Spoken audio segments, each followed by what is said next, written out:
Le flux financier qui circule hors circuit bancaire inquiète plusieurs pays à travers le monde. La cellule nationale des renseignements financiers est consciente des faiblesses des dispositifs anti-blanchiment des capitaux en République démocratique du Congo. Il faut donc renforcer la loi. C'est la conclusion à laquelle ont abouti les parlementaires africains. Ils étaient réunis à Kinshasa dans un séminaire de renforcement des capacités des parlementaires du continent contre la corruption.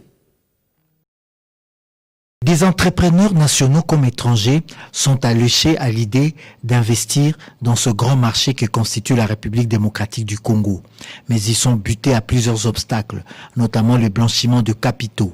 La cellule nationale des renseignements financiers en est consciente. Son secrétaire exécutif crée des conditions pour que cette image du pays ne soit plus écornée. Du haut de la tribune de l'Assemblée nationale, Adler Kisula a révélé par exemple que la circulation de flux financiers hors circuit bancaire en RDC inquiète plusieurs pays à travers le monde.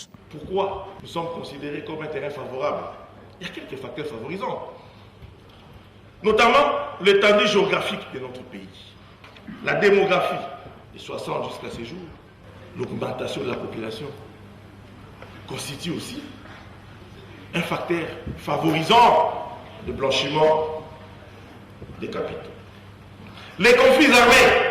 En cette période particulière de l'histoire du pays, la CNRF est en train de prendre date avec l'histoire. Le blanchiment des capitaux aujourd'hui constitue l'un des fléaux qui appauvrit le monde entier et la République démocratique du Congo semble être un terrain de prédilection. Et c'est pourquoi nous avons reçu aujourd'hui l'AGR responsable de cette structure qui a expliqué aux députés et qui a demandé les soutiens tout azimut.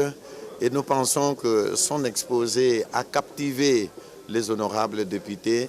Pour Adler Kisula, il faut revisiter certaines dispositions légales en matière de blanchiment de capitaux.